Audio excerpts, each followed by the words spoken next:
My name is Swayam Borate. My name is Aditya Borate. My name is Sahasrit. Today we will be recording the Lab 9 video. We will start with the first task. This is the TI analog board, and there are total of three amplifiers, three set of amplifiers, and we will be using the first one. In the first, there are three difference amplifiers: X1, X2, Y1, Y2, Z1, Z2. The X1, X2 represents the two set of input signals which we will be giving from the input signal, and the Z1 is used to create feedback path from the output, and Z2 will be grounded. The X2 and Y2 are also grounded, and from here we are taking output to show on the DSO. These three are the main power supplies: plus 10 volt, minus 12 volts, and minus 10 volts and ground. The ground is used as common ground for all these ground connections. This wire is acting as this point is acting as the scaling factor 1 by SF, which is connected to minus 10 volts, through which we can actually scale the output. And this is the total primary circuit. We are giving an input to sine waves. One is 1 kilohertz frequency and 1 volt peak to peak, and one is 10 kilohertz frequency and 2 volt peak to peak. And we are giving DC power supply which is 10 volt and minus 10 volt.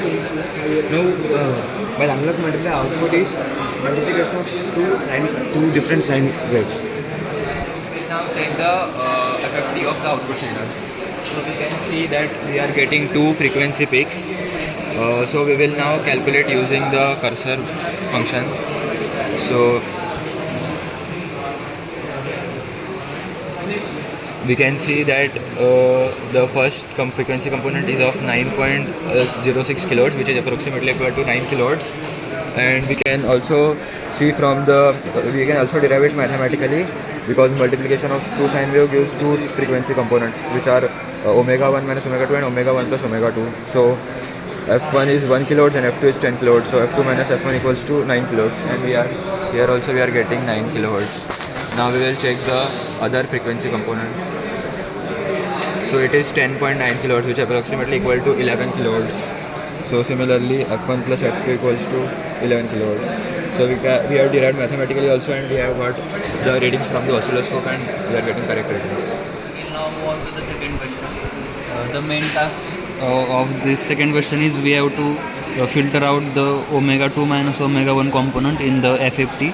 So we will design a differentiator which act as high pass circuit, such that its cutoff frequency lies between these two peaks, so that the lower frequency component will get filtered out. So in order to achieve the same, we have chosen the values of capacitor as 10 nanofarad and R2 as 10 kilo ohm, and series resistance to flatten the gain value at higher frequencies as 10 kilo ohm. This is the transfer function of this circuit, R2 by R1 plus XC. And as omega tends to infinity, its value goes as 1. We know that the gain at cutoff frequency is 1 by root 2 times the max value. So we are equating the gain, and after simplification we are getting cutoff frequency as 1591.54 Hz. This is the frequency response of the differentiator, and after this omega naught, that is cutoff frequency, the gain will be constant, and before that it will be a straight line. So the frequency is greater than omega naught will get more constant gain, and those who are lying below omega naught will get lesser gain, and we will confirm this through the FFT of. So we have taken the input signals as 10 kilohertz 1 VPP and 9 kilohertz 1 VPP. So we have passed the two signals to the multiplier and multiplied both the signals. These are the two sine waves 1 and 2. When we multiply this sine wave and these two sine waves, we'll get this signal as output. When we pass this output to the differentiator, which is high pass filter, we will get the signal. We will get the blue signal. This yellow signal, we have two dominant frequencies, f1 minus f2 and f1 plus f2. But in this blue one, we have only f1 plus f2 which is dominant, but and f1 minus f2 which got attenuated now. So the waviness of the signal got decreased. So we will now check the FFT of the multiplied signal. So we can see we are getting two frequency component peaks. So we will now check the frequency of the peaks. So the frequency of this peak is 1.25 kilohertz, which is approximately equal to 1 kilohertz.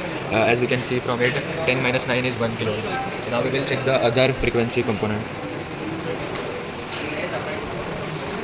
So the second frequency component is at 19 kilohertz, which can be confirmed from there as 10 plus 9 is 19 kilohertz. So this is the FFT of the two signals multiplied. So we will now pass the multiplied signal through the differentiator, which acts as a high pass filter. So we have designed the differentiator here. So this is 10 kilo ohm resistor, this is 10 nanofarad, and this is 10 kilo ohm resistor. So now we will check the FFT of the signal which has been passed through the differentiator. So we can see the FFT. So this is the FFT of the signal which we have passed through the filter. So we can see we are getting two peaks.